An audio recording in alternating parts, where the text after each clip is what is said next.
정말 우리가 개혁해야 될 것은 어떤 실제적으로 뭐 안식일, 뭐 음식물, 그다음에 우리의 언어 생활 뭐 이런 어떤 것들인데 그런 것들을 정말 개혁하기 위해서는 이 부분의 문제, 이것이 해결되지 않으면 그런 일들은 일어나기가 어렵겠구나라고 점점 더 생각이 듭니다. 오늘 여러분과 저의 이 사상이, 우리의 생각이 정말 성경과 하나님과 일치하는 우리의 온전한 변화가 우리에게 축복으로 임하기를 간절히 소망합니다. 여러분, 시작하면서 이런 뉴스 보겠습니다. 매년 한 해 1,000명이 넘는 새로운 에이즈 2019년도 뉴스입니다. 있습니다. 치료만 꾸준히 받아도 다른 사람을 감염시키지 않는데 젊은 환자 5명 중 1명은 치료를 포기하고 있습니다. 왜 그럴까요? 남주영 기자입니다.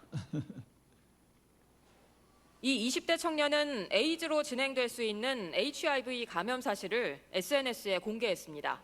HIV 양성이라는 것을 알고 약을 제대로 복용하면 커밍아웃 우리 한 몸에 거죠. 있는 내가 바이러스 걸렸다. 수치는 쉽지 과학적으로 않은 검출이 건데. 불가능할 정도로 낮아집니다.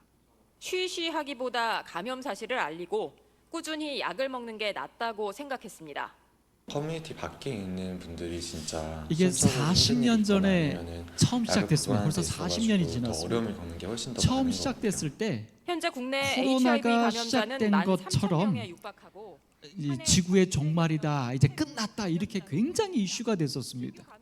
이거는 뭐 하늘이 내린 질병이다 막 이렇게 해가지고요. 근데 이제 우리 다 잊어버렸잖아요. 그리고 이제 이 에이즈는 더 이상의 그 1차 어떤 그런 병이 아니라 2차 그냥 우리들 속에 같이 존재하는 질병으로 내려졌더라고요. 그리고 사실 이 질병은 약만 계속 먹으면 감염도 안 되고 그 다음에 내 몸에 이상도 없는 조절 가능한 질병. 옛날엔 에이즈는 불치병으로 얘기됐어요. 처음 시작될 때. 이제는 조절 가능한 병으로 얘기가 됩니다. 근데 참 끔찍한 것은 이 병이요, 우리나라에서 현재 1년에 1,000명 이상이 이 에이즈에 현재도 감염되고 있답니다. 근데 이제 우리는 어떻게 돼요?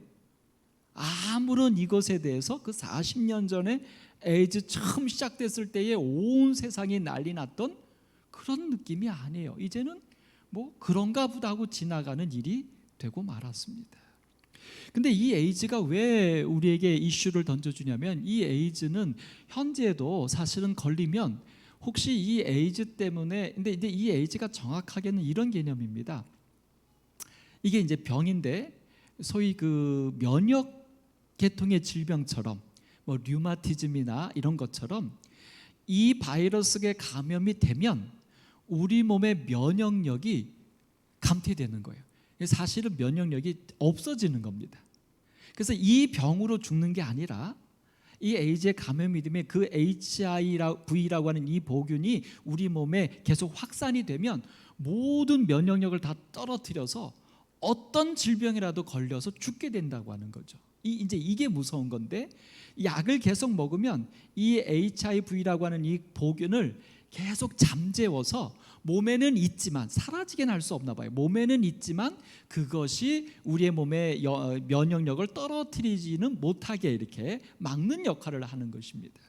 근데 이게 1년에 1,000명 이상 현재도 발생하고 있는데, 근데 문제는 뭐냐면 감염만 돼도 수명은 단축된다. 뭔가 우리 몸에 영향은 주고 있다는 겁니다. 그런데 또 하나의 문제가 나타나는데 22년도 2월 4일자 기사입니다. 증식 속도가 5배, 독성이 2배나 강한 에이즈 바이러스가 또 등장합니다. 이 바이러스는 생명체라 계속 더 독해져 가는 것입니다. 그런 다음에 또 이런 이야기도 있죠. 동성 간 에이즈 감염이 이성 간의 감염보다 더 이제 추월된 것입니다. 그래서 처음에 이 에이즈가 나왔을 때 그 원인을 동성애에서 발생했다, 이제 이렇게 이제 얘기가 되면서 이게 성적인 문제로 인해서 생긴 병으로 이렇게 얘기가 됐죠. 그런데 사실은 군대에 있는 이야기인데 5년간 매독 환자가 5배, 2018년도입니다. 우리나라입니다. 에이즈 발병도 꾸준히 늡니다.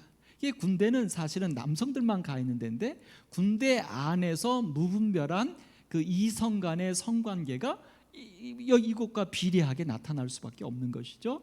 그 다음에 에이즈 환자는 2019년도 발병이 계속 올라가고 있다고 하는 거예요. 결국 이런 것을 통해서 이 에이즈라고 하는 병은 결국 여기 2019년도 통계에 보면 에이즈가 감염되는 경로별로 성접촉, 수직감염, 마약이나 혹은 수혈이나 뭐 대답하지 않은 걸로 보면 다 어디에 의해서 감염되고 있습니까? 결국은 이성 간의 성접촉이든 동성 간의 성접촉이든 에이즈는 결국은 성적인 관계 속에서 여전히 감염되고 있습니다. 그러면 이제 여기서 우리가 생각해 볼 것이죠.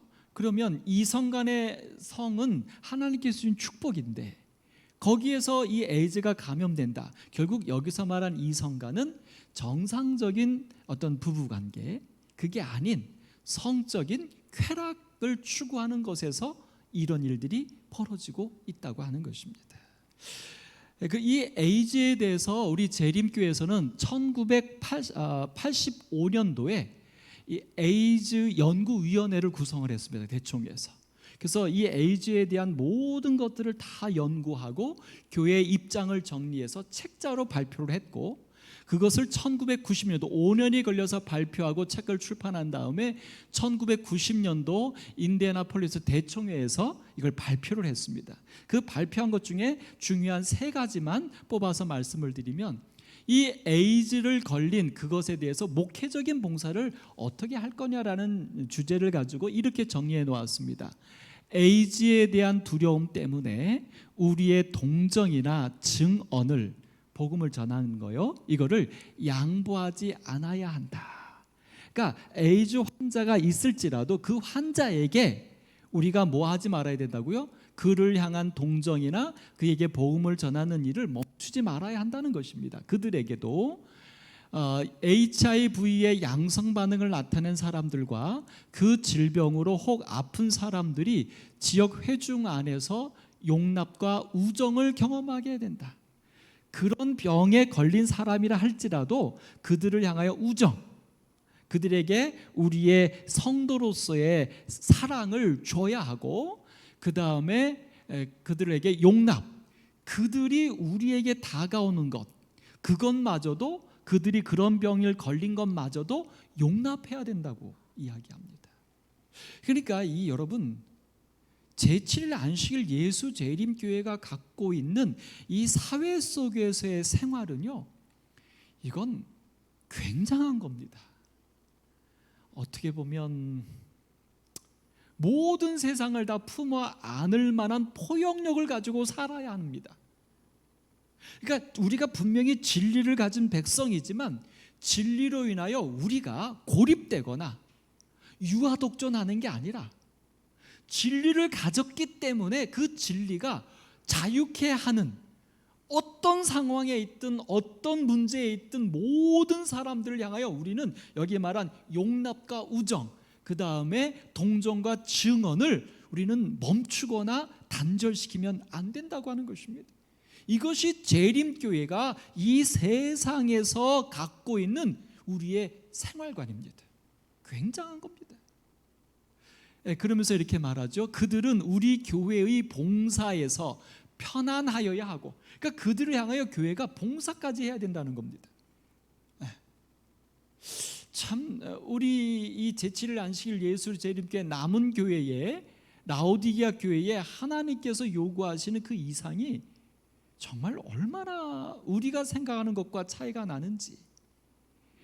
교회의 모든 활동, 침례, 세중의 성만찬에 참여하려 할 때 환영받아야 한대요. 여러분 한번 상상이 되십니까? 그 에이즈 환자가 우리 교회에 오는 거 환영해야 된다는 거예요. 뿐만 아니라 무엇까지도요?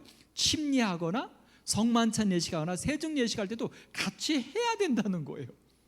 여러분 가능하시겠습니까? 정말 요 한 문장만 봐도요, 우리가 제7일 안식일 예수 재림교인인데 남은 자손의 진리를 갖고 있는데 정말 우리의 생각이나 우리의 생활은 얼마나 내가 믿고 있는 진리와 그 차이가 큰지. 그래서 사실 사실 제가 이 말씀을 1년 동안 쭉 우리 대총에서 냈던 성명서, 이 성명서는 지금 보시면 알겠지만 85년도, 90년도, 어떤 거는 70년도, 벌써 30년, 40년, 50년 전에 했던 얘기인데, 그 30년, 40년, 50년이 지나서 지금 이 2022년도에 재림교인으로 살고 있는 우리는 그때 발표한 우리 재림교회의 가치관과 지금 내 가치관이 얼마나 괴리 속에 살고 있는지, 그러니까 결국 어떻게 보면 한마디로 말하면 우리는 엄격한 의미에서 제7일 안식일 예수 재림교회의 진리를 모르고 있는 것 같아요. 우리는 여러분 솔직하게 요 부분요, 그들에게 세종 예식을 한다, 여러분 같이 하실 수 있겠습니까? 우리의 사상이 이렇게 우리가 믿는 진리와 멀어요. 근데 우리는 모르고 있어요. 그런 내 신앙이, 내 생각이 어떤지 모르고 살고 있어요. 지금도 그냥 내가 지금 하고 있는 것이 다 옳은 양, 이것이 문제가 없는 것처럼 우리는 재림교회 신앙을 하고 있다는 거예요. 예수님께서 오셨을 때에 그때 당시에 유대의 지도자들과 우리가 무엇이 다를까요? 정말 이 말씀들을 제가 준비하고 이렇게 하면서 정말 제 자신에 대해서 신뢰할 수 없게 돼갑니다. 점점 내가 어떤 문제에 대해서 이렇다라고 생각하고 있는 것이 이게 정말 성경적일까?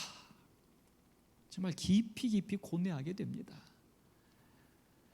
지역교회는 에이즈에 걸린 사람들에게 봉사할 수 있는 많은 방법을 찾을 수 있다. 그러니까 오는 사람 막지 말라, 그들과 함께 신앙생활을 공유해라 정도가 아니라 오히려 교회는 뭐냐면 그런 사람들을 향하여 봉사할 수 있는 방법들을 적극적으로 찾아야 된다는 거예요. 여러분이 지금 오남교회 세워진 이래 31년째입니다. 이 오남교회가 에이즈 환자들을 향하여, 이 오남 지역에 있는 에이즈 환자들을 위하여 무언가 좀 봉사해야 되겠다고 하는 생각이나 한번 해본 적이 있습니까? 이 교회가 그것을 위해서 뭔가 직원회의를 해본 적이 있습니까? 분명히 이 지역에도 있을 거 아닙니까? 단지 에이즈만이 아니라 이런 식으로 이 사회의 죄로 인하여 정말 피폐된 죄인들이 있는데, 필요를 원하는 이들, 구원을 소망하는 이들이 있는데, 여러 문제에 있어서 정말 우리가 그 여러 문제들에 있어서 우리가 그들을 찾아가고 그들을 위하여 봉사하려고 하는, 그들을 복음으로 인도하려고 하는 일에 우리가 정말 얼마만큼 하나님의 뜻을 받들고 있었느냐. 우리는 그저 늘 하던 것만 하는 거죠. 그게 다인 것처럼.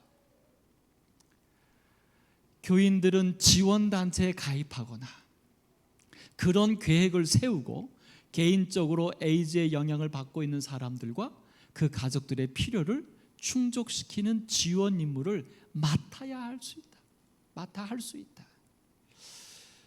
자, 이 에이즈에 관한 이 책자 연구를 보고 하면서 맨 마지막 언급입니다. 마지막 결론처럼 언급을 이렇게 합니다.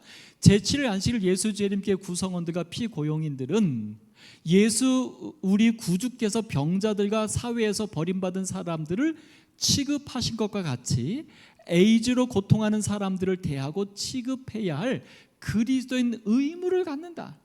해도 되고 안 해도 되는 게 아니라 의무라고 말하고 있어요. 재림 성도로서. 비극적이게도 세계는 한때 납병 환자들 아시죠? 한센병, 그들에게 했던 것처럼 어떻게 우리가 했냐면, 우리 한국도 어떻게 했어요? 저 서록도로 다 몰아버렸잖아요. 그것처럼 죄 많은 죽음의 운반자로서 추방되고 고립시켰다는 거죠. 에이즈로 고통당하는 사람들을 그렇게 대했다는 거예요. 아마 우리의 마음속엔 지금도 그런 생각을 갖고 있을 겁니다. 그런데 그리스도는 어떻게 했다고요? 그분은 나병으로 고통받는 사람들을 왜 주셨어요? 만져줬다는 거예요. 사람들에게 그는 항상 사랑과 용납과 용서를 제공했다는 거예요. 제7일 안식일 예수 재림교회는 그리스도의 사역에 참여하고자 힘쓴다. 교회의 사역이 아니라, 재림 교인들은 교회의 사역이 아니라 누구의 사역이라고 말합니까? 그리스도의 사역. 그러니까 이 오남교회가 가야 할 사역의 방향은 어디냐면 교회의 사역이 아니에요. 다른 말로 말하면 오남교회가 해왔던 거 혹은 오남교회가 할 수 있는 거, 이게 아니라 그리스도께서 하셨던 사역을 이 오남교회는 끊임없이 기도하면서 성령의 이끌리심 속에서 그 사역을 계속 해 나가야 된다는 거예요. 그러니까 우리가 재림 성도가 어떻게 살아가야 하는지에 대하여 우리가 지금 갖고 있는 교회관, 봉사관, 선교관이 얼마나 편협되고 얼마나 이 시대와 떨어져 있는지, 복음과 떨어져 있는지. 물론 이제 이 에이즈에 대해서 여기 이런 7가지 주의점을 주고 있어요. 네.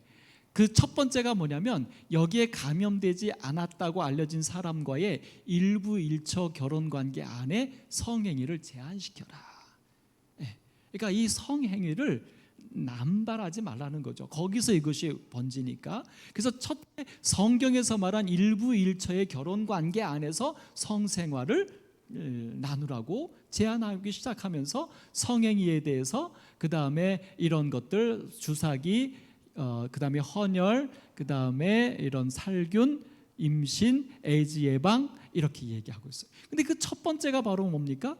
성경적인 결혼 관계, 그것을 얘기하고 있어요.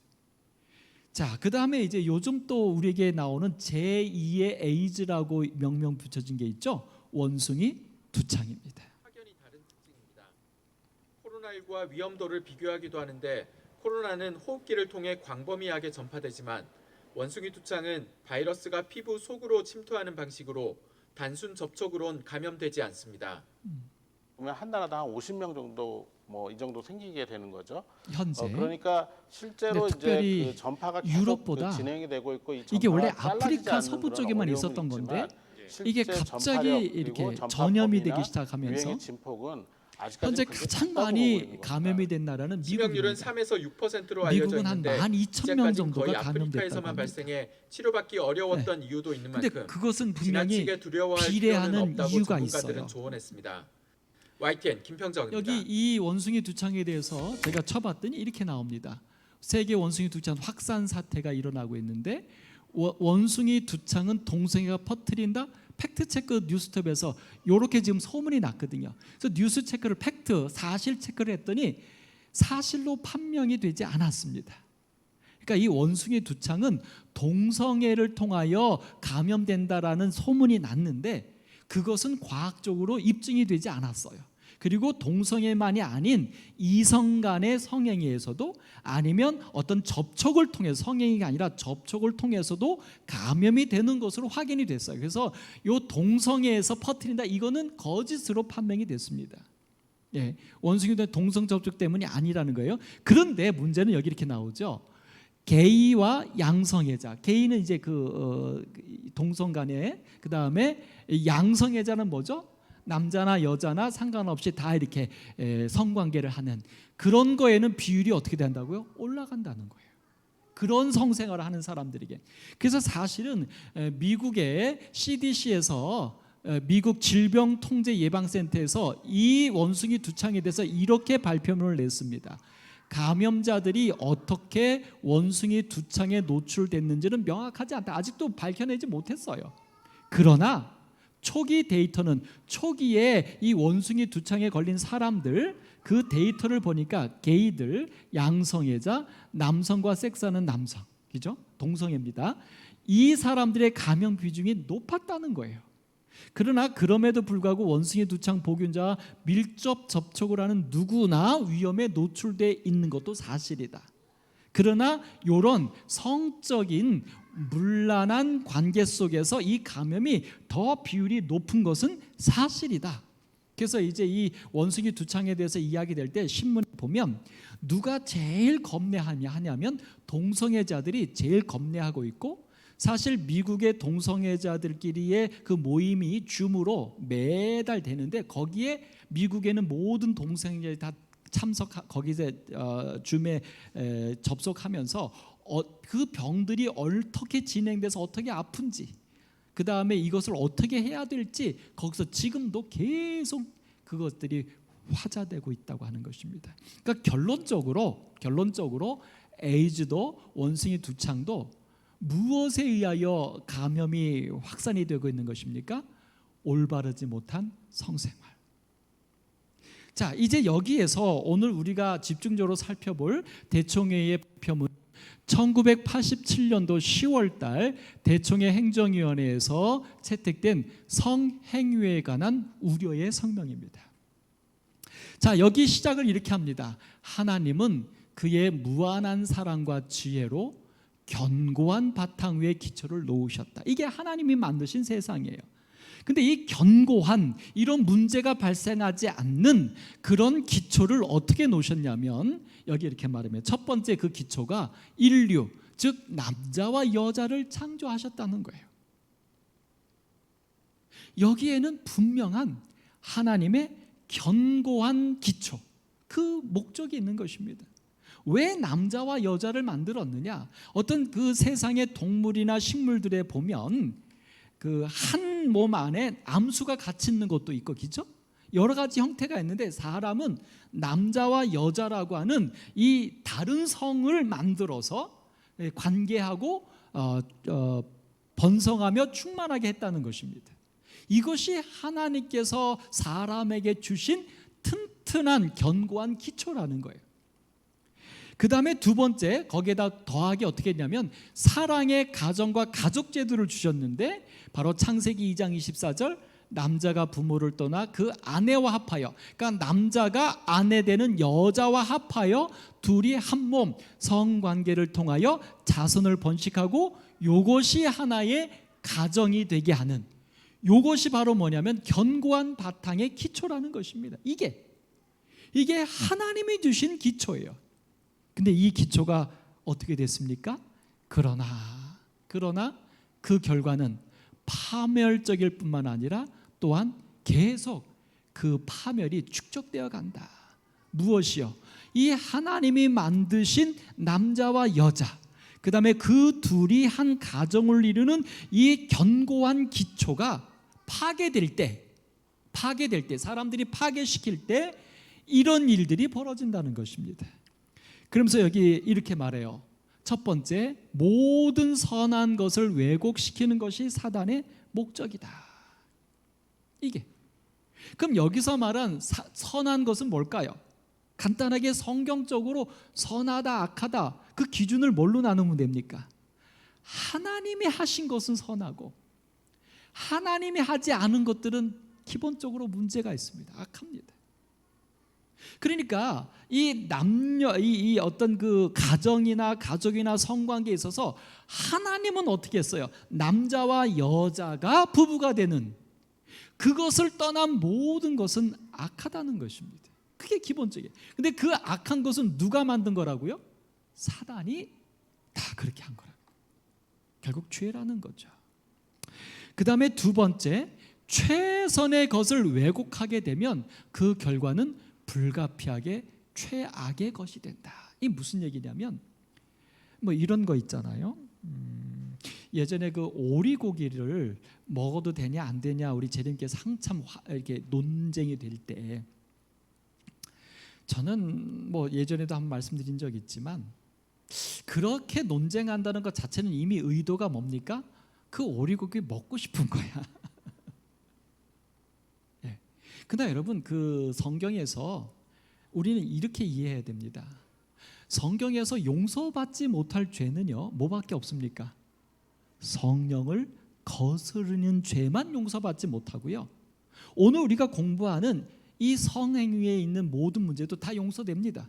그러니까 에이즈 환자에게도 증언하고 우정을 피우라고 하는 거예요. 다 용서돼. 살인죄도 용서돼요. 더더군다나 음식물 그 용서됩니다. 용서받을 수 있습니다. 성령을 거스린 죄는 왜 용서받지 못하냐면 내가 용서받으려고 하지 않기 때문에 용서가 안 되는 거예요. 그래서 여러분 음식물을 가지고 우리가 우리 이 기별을 모르는 이들에게 말할 때 돼지고 먹이면 죄야라고 말하면 안 됩니다. 그건 비성경적이에요. 어떻게 말해야 되냐면 돼지고기를 먹는 것은 하나님의 뜻이 아니야. 왜냐하면 돼지고기를 먹으면 우리가 건강이 더 안 좋아지기 때문에 이제 이렇게 가야 돼요. 그러면 이제 어떻게 해요? 채식해야 돼. 여러분 사실은요, 성경에서 우리에게 준 것은 채식입니까? 더 좋은 게 있어요. 뭡니까? 에덴의 음식이에요. 씨가 있는 과일과 씨가 있는 채소만 먹는 거, 그게 첫 번째 음식이에요. 그러니까 우리가 말하는 채식에서 뭐 야채 있죠. 요거는 그 다음에 주어진, 다시 말해서 범죄한 이후에 추가된 것이 채소입니다. 그러니까 성경적으로 가면 지금 우리가 베지테리안 육식만 안 하는 것이 온전히 성경적이냐? 그렇게 따지면 덜 성경적이에요. 진짜 성경적인 것은 씨가 있는 것만 먹는 거예요. 이런 식으로, 그러니까 더 좋은 것, 다른 말로 말하면 더 하나님의 뜻에 부합하는 것을 향해서 쫓아가는 게 그게 믿음이고 신앙이에요. 그게 그러니까 죄니까 뭐 이런 개념이 아니라, 그래서 우리가 혹자 말할 때 성경에서 그거 먹어도 된다고 했어. 그래서 난 먹어. 이제 이것이 잘못된 건 아니지만 이제 거기에 굳이 문제를 얘기하면 성경에서 소고기라든지 생선이라든지 먹어도 되는 것으로 하나님이 허락은 했지만 그것보다 더 좋은 것을 하나님은 제시를 한 거죠. 그게 뭐예요? 야채예요. 그것보다 더 좋은 것 있죠. 씨가 있는 거예요. 그러니까 그렇게 먹을 수 있으면 그렇게 먹는 게 더 좋은 거예요. 근데 더 좋은 것을 하지 않는 것이죠. 그러니까 우리의 믿음에 여기서 만약에 문제가 된다면 뭐가 문제가 됩니까? 우리가 어린아이의 신앙을 가지고 시작했다가 점점 하나님을 사랑하고 하나님의 은혜를 경험하면서 우리가 점점 뭐 해야 되는 거예요? 신앙은 점점 자라나야 되는 거예요. 하나님의 형상으로 점점 가야 되는 게 신앙이에요. 멈춰진 신앙은 퇴보하는 신앙이에요. 알면서도 안 하는 것은 내가 어떤 면에서는 거절하는 거예요. 그런 관점에서 알면서도 그냥 가만히 있는 것은 성장하기를 내가 거절한 개념에서의 문제가 있다고 말할 수 있는 것입니다. 그런 관점으로 이해가 돼야 돼요. 그러니까 결국 이 얘기가 그거예요. 최선의 것을 왜곡하게 되면 그 결과는 불가피하게 최악의 것이 돼요. 사실 음식물도 여러분 솔직하게 그 탄산 먹는 거, 그 사이다나 콜라 이거 안 좋은 거 아시잖아요, 그죠? 근데 우리가 먹습니다. 언제 먹습니까? 솔직하게. 밥 먹을 때 탄산 땡기나요? 과일 먹을 때 사이다 땡기나요? 아니죠. 뭐 먹을 때는 사이다나 콜라가 생각납니까? 솔직하게 어른들도. 피자 먹을 때 그게 왜요? 피자가 느끼하니까 그땐 탄산이 땡겨요. 결국 뭐예요?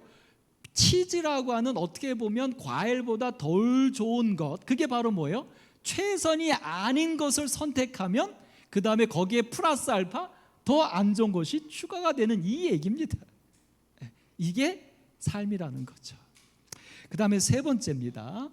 성의 결합은 깊이 우려할 만한 정도로 방종과 남용으로 타락하여 결국 성에 예속된다. 그러니까 사실 성경적으로 말하는 그 부부관계 속에서의 성 말고 혹시 다윗처럼 밧세바의 우리아의 아내를 취하는 일을 죄를 질지라도 용서받아요. 그러나 문제는 뭐예요?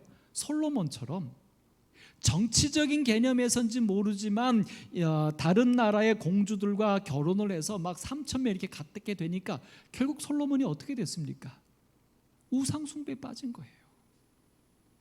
하나님을 믿고는 있으면서도 우상 숭배에 빠진 거예요.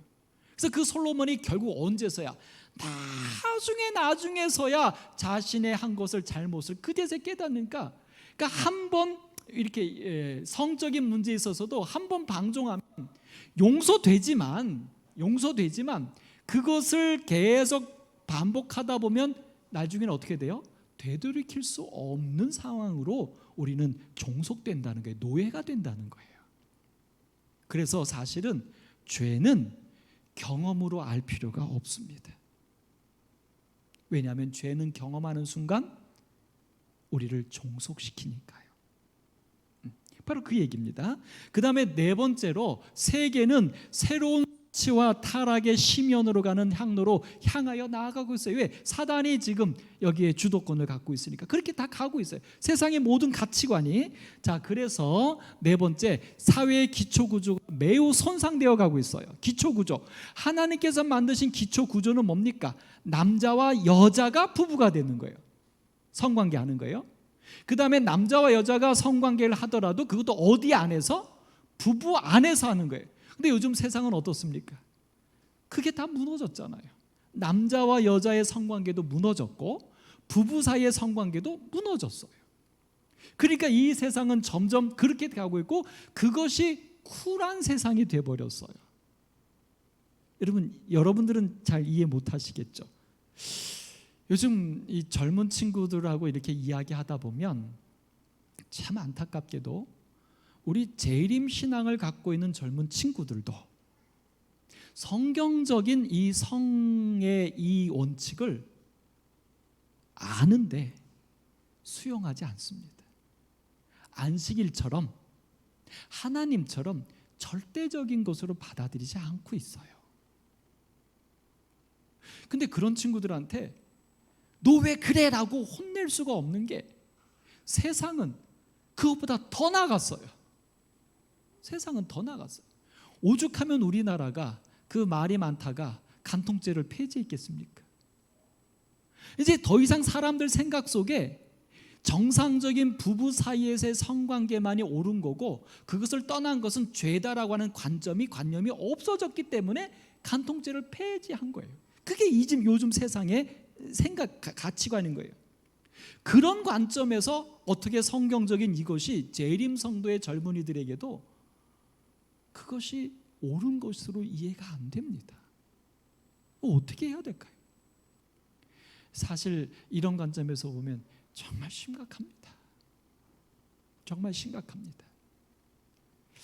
자, 그 다음에 여섯 번째, 가족의 몰락은 다른 총체적 악을 배양시킨다. 이제 이 가족, 부부 사이에서의 성관계, 그 다음에 남녀의 가족관계, 이런 기본적인 성경의 개념이 무너지니까 총체적인 악이 가정이 다 무너지면서 생각지 않은 악들이 다 일어나게 됐다는 거예요. 그러니까 아까 제일 처음 서두에 하나님께서 견고한 기초를 만들어 주셨는데 그것이 흔들리니까 모든 게 다 문제가 여기 터지고 저기 터지고 시작된다는 것이 성령서의 핵심입니다.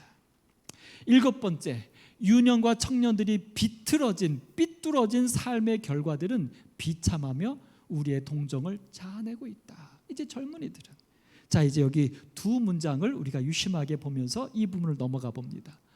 도덕적이며 종교적인 원칙으로 억제되지 않은 정욕의 영향으로 인하여 성이 방종한다는 거예요.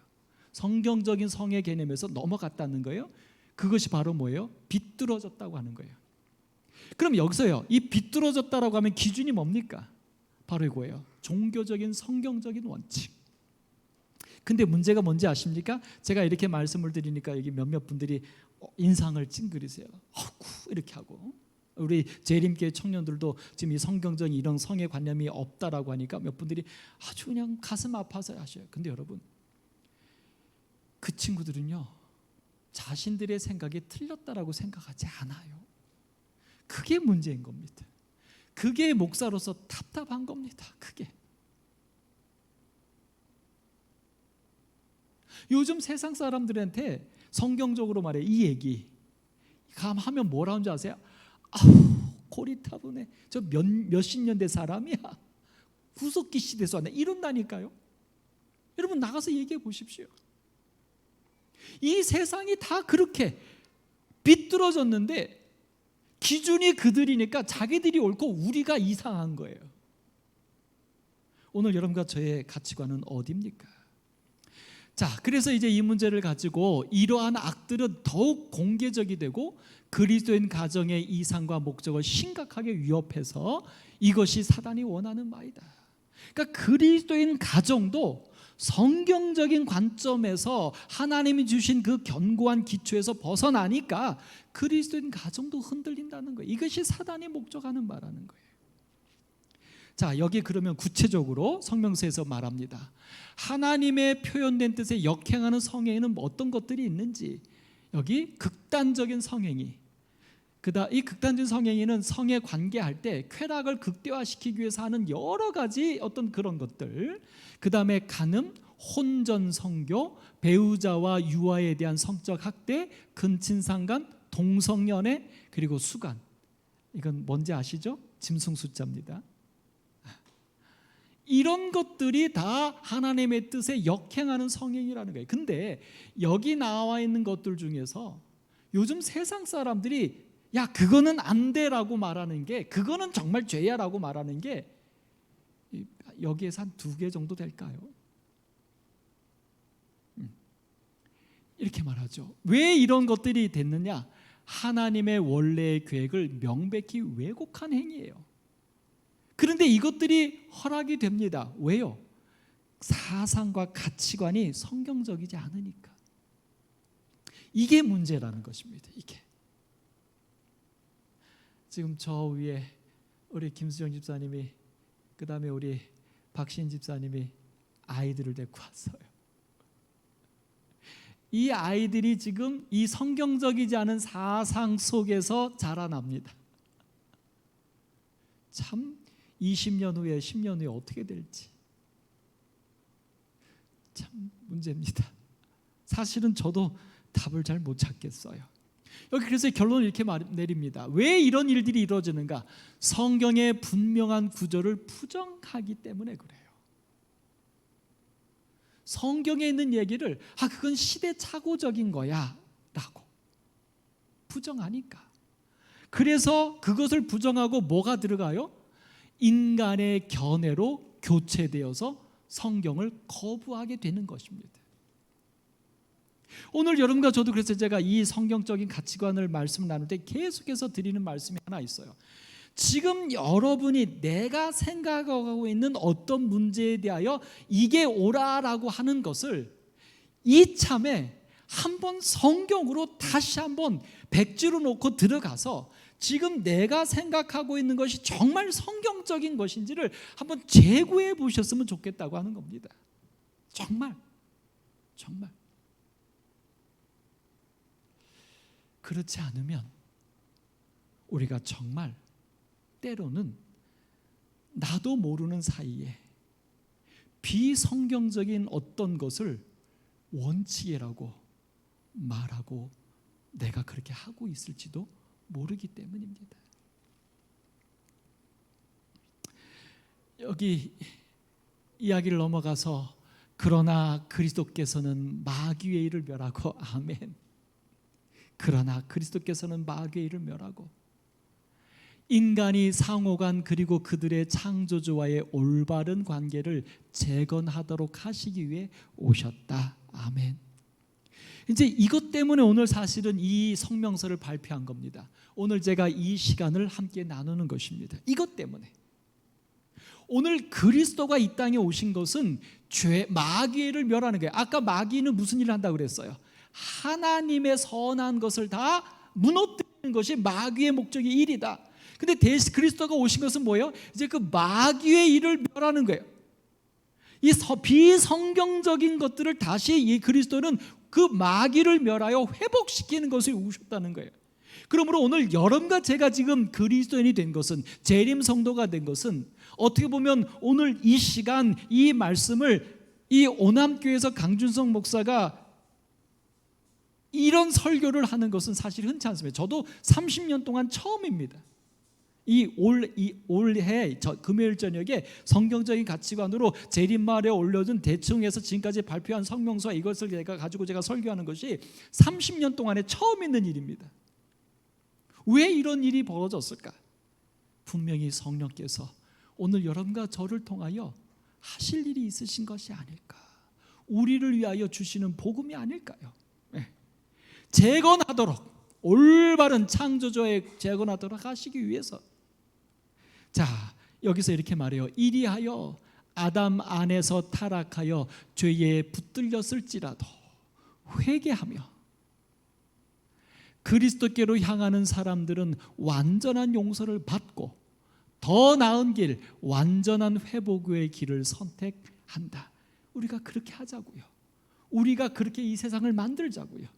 그것을 위해서 오늘 우리가 이곳에 있고 오늘 이 말씀을 우리가 함께 나눈다고 말합니다. 자, 그래서 결론적으로 이렇게 말해요.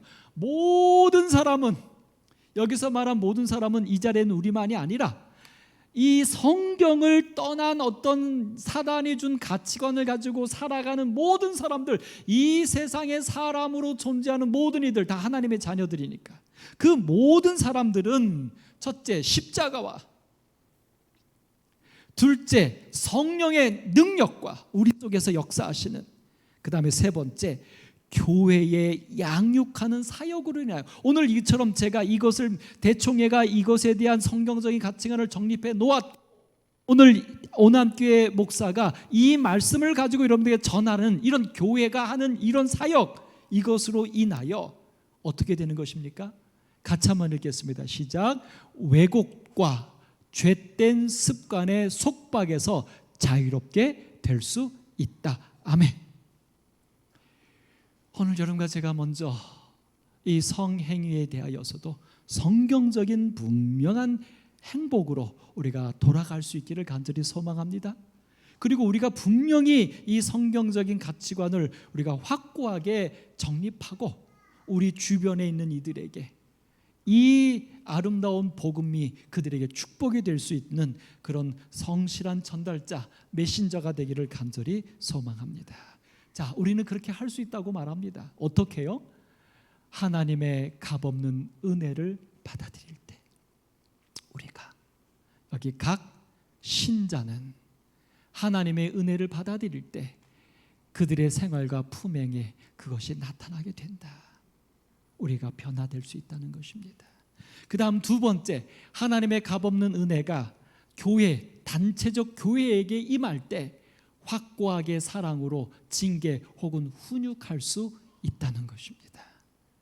오늘 우리에게 주어진 사명, 우리가 잘 감당함으로 이 삐뚤어진 세상에 하나님의 구원을 이루는 우리들이 되기를 간절히 소망해 봅니다. 이제 말씀을 정리하면서 성경절 하나, 디도서 2장 11절로 14절입니다. 교회는 바울이 디도에게 보낸 교훈의 강력한 동기와 예리한 진리를 인정한다. 그러니까 우리 제7일 안식일 예수 재림교회는 지금도 이 마지막 시대에도 이 디도서에 바울이 디도에게 보낸 이 말씀을 지금도 진리라고 믿고 지금도 이 말씀대로 살아야 한다라고 믿는다는 거예요. 이 성적인 문제에 있어서도 세상에 아무리 그것은 괜찮다, 그렇게 하는 것은 문제가 없다라고 말을 할지라도 우리는 성경적으로 믿는다고 하는 것입니다. 그것이 바로 뭐예요? 모든 사람에게 구원을 주시는 하나님의 은혜가 나타나서 그 모든 사람을 양육하신다고 믿는다는 것입니다. 아멘.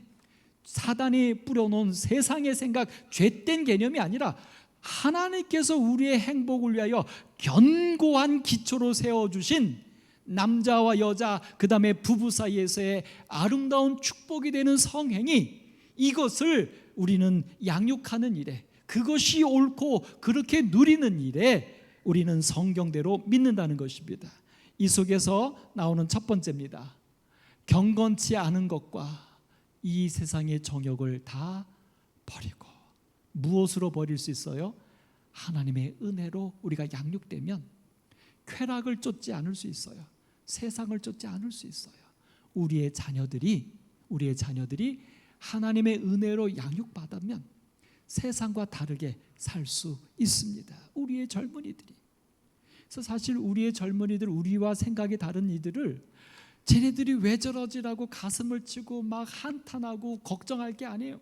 우리가 해야 될 일은 뭐예요? 하나님의 은혜가 그들을 양육하시도록, 우리가 그 통로가 되도록, 그들의 생각이, 가치관이 바뀌도록. 그 다음에 두 번째, 근신함과 의로움과 경건함으로 이 세상에 사는 거예요. 이 세상에 아무리 정욕을 쫓아가고 사단의 생각으로 갈지라도 우리는 이 세상에서 어떻게 살아가요? 하나님의 뜻대로, 하나님의 원칙대로. 근데 우리가 하나님의 원칙대로 살아갈 수 있는 것은 무엇을 통해서요? 하나님의 은혜가 우리를 양육할 때, 그때 가능하다는 것입니다. 그 다음은 세 번째입니다. 복스러운 소망과 우리의 크신 하나님 구주 예수 그리스도의 영광이 나타나심을 기다리는 거예요. 우리가 이 세상의 삶은요, 기다리는 거예요. 그리스도를, 온전한 하늘나라를. 그 다음에 네 번째, 그가 우리를 대신하여 자신을 주심은 모든 불법에서 우리를 뭐하는 거예요? 구속하시고. 그래서 우리 자신도 삐뚤어진 어떤 세상의 개념, 삐뚤어진 어떤 그 쾌락, 이것에서 이 하나님의 은혜로 양육되어서 우리가 구속받아야 돼요. 우리의 행복감이 바뀌어야 돼요. 우리의 사상이 바뀌어야 돼요. 성경적으로. 이게 구속이에요. 우리뿐만 아니라 누구도요? 우리의 친구들도, 우리의 젊은이들도 바뀌기를 구속받아야 돼요. 그 사실 구속은요, 우리가 육체적으로 예수님 재림하실 때 썩지 않을 몸으로 변해서 하늘나라 가는 것만이 구속이 아니에요. 정말 우리가 받아야 될 구속은, 이 땅에서 받아야 될 구속은 우리의 생각의 변화예요. 우리의 행복감의 변화예요. 우리의 가치관의 구속이에요. 이 구속이 있지 않으면 예수님 재림할 때 육체적인 구속도 제가 볼 때는 어려울 거예요. 그 다음 다섯 번째, 우리를 깨끗하게 하사 선한 일에 열심하는 친백성이 되는 것. 단순히 이제 세상을 쫓지 않는 정도가 아니라, 성경의 가치관을 갖고 있는 정도가 아니라, 우리는 어떤 사람이 되냐면 선한 일에 열심하는 그리스도인이 되는 거예요. 이 시대에 필요한 그리스도가 되는 것, 그것이 무엇을 통해서요? 하나님의 은혜가 우리에게 나타나서 우리를 양육하면, 우리를 변화시키면, 우리를 새롭게 하면, 오늘 이것이 우리의 것이 되기를 소망합니다. 여기 중요한 단어 5가지만 짚고 말씀을 마치겠습니다. 첫 번째, 버려야 합니다. 버려야 돼요. 비성경적인 가치관들 버려야 돼요. 그 다음에 그리스도의 은혜 안에서 살아야 돼요. 그 다음에 하늘을 기다려야 돼요. 그리고 우리는 변화받아야 돼요. 새롭게 돼야 돼요. 그래서 우리가 결국 어떻게 살아가요? 선한 일에 열심하는 것이 우리의 삶입니다. 마지막 때에 우리가 보호받는 것이 우리의 삶이 아니에요. 재앙의 때 우리가 구원받는 게 그리스도인이 아니에요. 우리가 이 마지막 때에 우리는 어떤 사람이 되어야 되냐면, 마지막이 가까울수록 더욱 그리하는 사람, 더욱 열심히 복음을 전하고 세상에 하나님을 증거하는 사람, 우리의 모든 삶이 성경대로 복음이 되는 사람. 오늘 여러분과 저의 소망이 되기를, 꿈이 되기를, 우리의 삶이 되기를 바라면서 말씀을 마치겠습니다. 기도하겠습니다. 하나님, 참 어려운 시대에 살고 있습니다.